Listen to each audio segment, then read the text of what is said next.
Hello दोस्तों, स्वागत है आपका हमारे YouTube चैनल गुरुवंता में।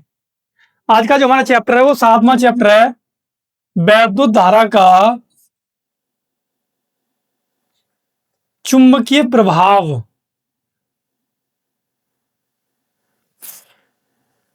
चुंबकीय प्रभाव जिसका पहला टॉपिक है चुंबकीय क्षेत्र की संकल्पना। चुंबकीय क्षेत्र की संकल्पना।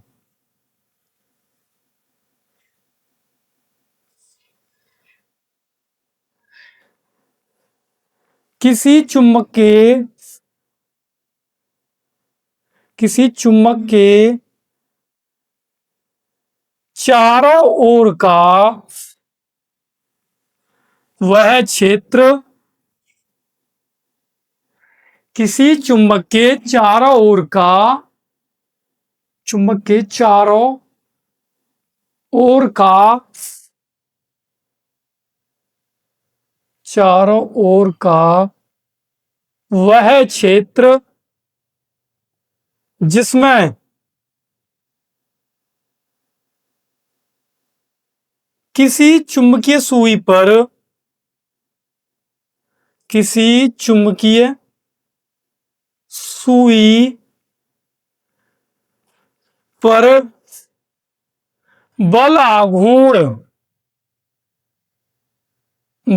आघूर्ण कार्य करता है, जिसके कारण चुंबकीय सुई घूमकर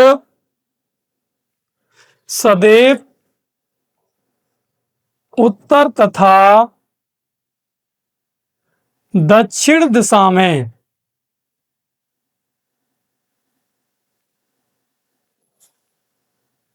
ठहरती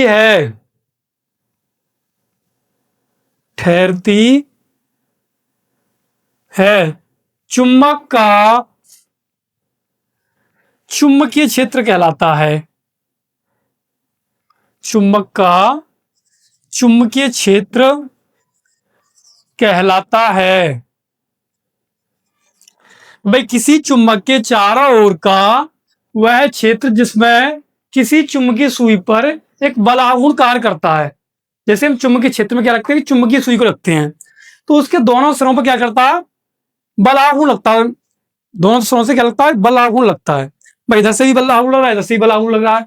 चुंबकीय सुई क्या करती है, वो घूमने लगती है, और घूमकर जब वो रुकेगी तो या तो उत्तर दिशा में रुकेगी या दक्षिण दिशा में। इन दोनों दिशा में से किसी एक दिशा में रुकती है, तो उस क्षेत्र को चुंबक का क्या कहते हैं, चुंबकीय क्षेत्र कहते हैं। तो यही आपका टॉपिक है, आप इसे नोट कर सकते हैं।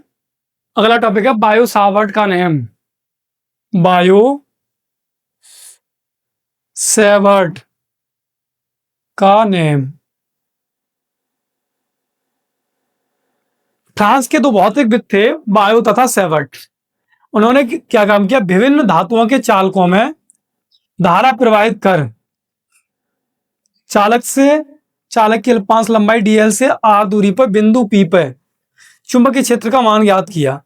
कि भाई, चुंबकीय क्षेत्र का मान चालक से r दूरी पर बिंदु P पर कितना होगा। इसे हम बायो सावर्ट का नियम कहते हैं। बायो सावर्ट के नियम के अनुसार, बायो तथा सावर्ट के, चलो थोड़ा सा चेंज करता हूं। फ्रांस के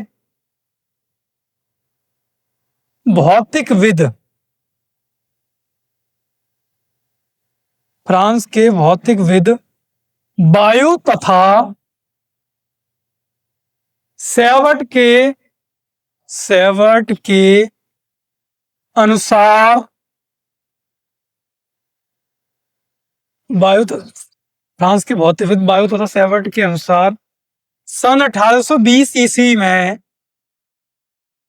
विभिन्न धातुओं के, इन्होंने जो एक्सपेरिमेंट किया सन 1820 में किया। सन 1820 ईस्वी में सन 1820 में विभिन्न धातुओं के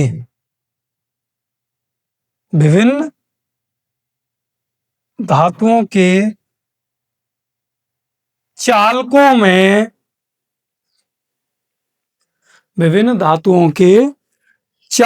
में धारा प्रवाहित कर चालक की अल्पांश लंबाई के कारण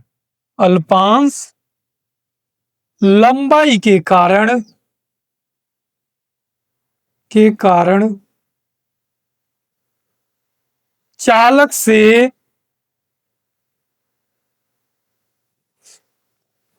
उत्पन्न चुंबकीय क्षेत्र का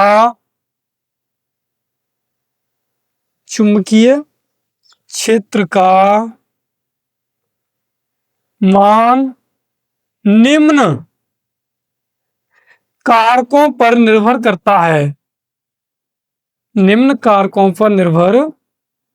करता है। आप यहां तक इसे नोट कर सकते हैं।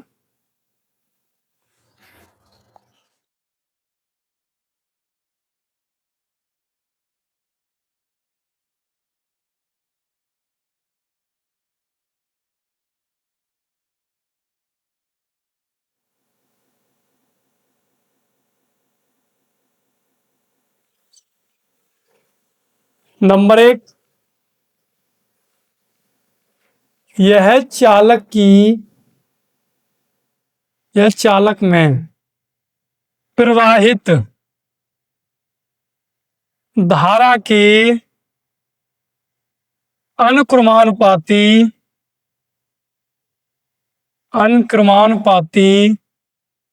होता है। यानी चालक से जो उत्पन्न चुंबकीय क्षेत्र डीवी वो चालक में प्रवाहित धारा के अनुक्रमानुपाती होता है। ये पहला कारक है उसका जिस पर चुंबकीय क्षेत्र निर्भर करता है। दूसरा है यह कौन? चुंबकीय क्षेत्र। यह चालक की अल्पांश लंबाई डीएल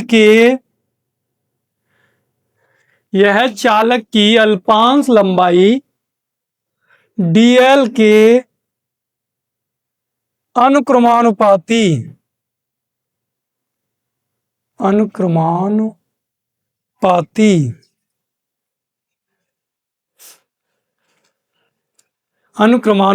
होता है। तो डीवी अनुक्रमानुपाती किसके भाई? डीएल के।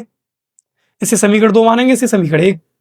नंबर 3, यह चालक की अल्पांश लंबाई डीएल तथा बिंदु पी को मिलाने वाली रेखा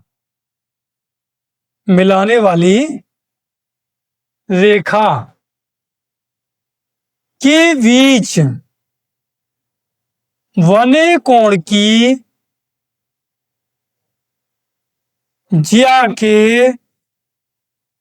अनुक्रमानुपाती होता है।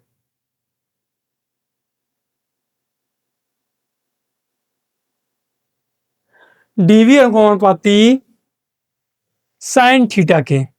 इसे हम समीकरण 3 मानेंगे।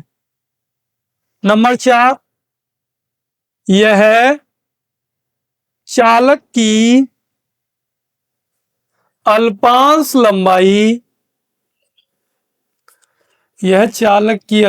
लंबाई डीएल से बिंदु पी तक की दूरी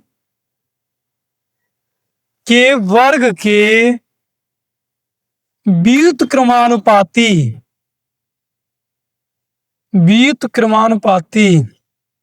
होता है। डीवी अनुपाती 1/r² के समीकरण 4। यहां तक आप इसे नोट कर लें।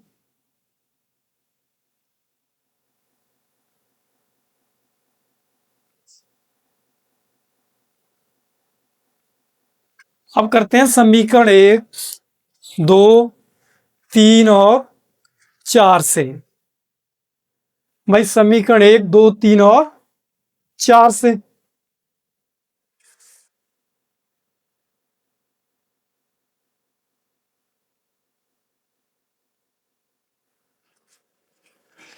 समीकरण 1, 2, 3 और 4 से डीवी अनुपाती आईडीएल साइन थीटा बट्टे r²। जब भी हम अनुपाती का चिन्ह हटाते हैं कोई ना कोई कांस्टेंट आता है, तो यहाँ कांस्टेंट आएगा डीवी बराबर म्यू0 बट्टे 4 पाई आईडीएल साइन थीटा बट्टे r²। ये बायो-सैवर्ट के नियम के अनुसार किसी सीधे चालक से r दूरी पर बिंदु P पर चुंबकीय क्षेत्र का मान होगा, जहां μ0/4 पाई एक नियतांक है जिसका मान 10⁻⁻7 न्यूटन प्रति एम्पीयर स्क्वायर होता है। भाई μ0/4 पाई क्या एक कांस्टेंट है जिसका मान कितना होता है 10⁻⁻7 न्यूटन प्रति एम्पीयर स्क्वायर। और जो μ0 होता है वो होता है निर्वात की चुंबकशीलता, और μ0 का जो मान होता है वो 4 पाई गुणा 10⁻⁻7 न्यूटन प्रति एम्पीयर स्क्वायर होता है। इसे आप नोट कर सकते हैं।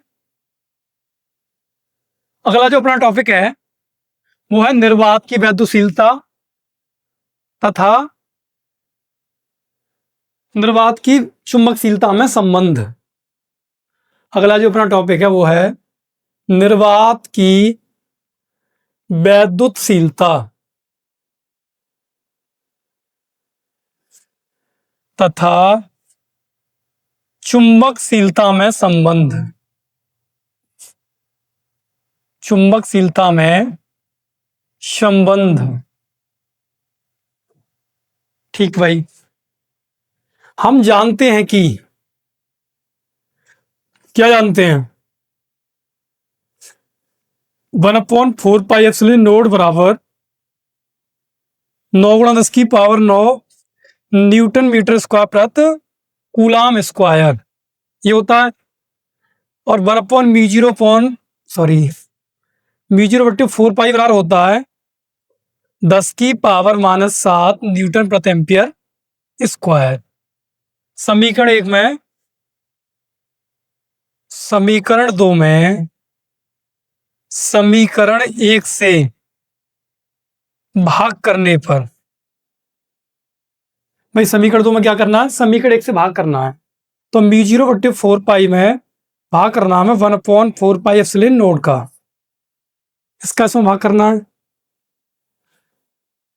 तो इधर जो है μ0/4 का ही पाई का जो मान दे रखा है वो 10⁻⁻7 दे रखा है। तो 10⁻⁻7 में जो हमें भाग करना है वो करना 9 गुणा 10⁻9 का। 4 पाई से 4 पाई कट गए, पहले चौथे के हिसाब से ऊपर पहुंच जाएंगे। तो भाई ये आ जाएंगे μ0 इंटू एप्सिलॉन नॉट बराबर 10⁻⁻7 और 9 गुणा 10⁻9। तो इससे मैं जब 10⁻7 को नीचे लेके आऊंगा तो ये बन जाएंगे 1/9 गुणा 10⁻9 7 16।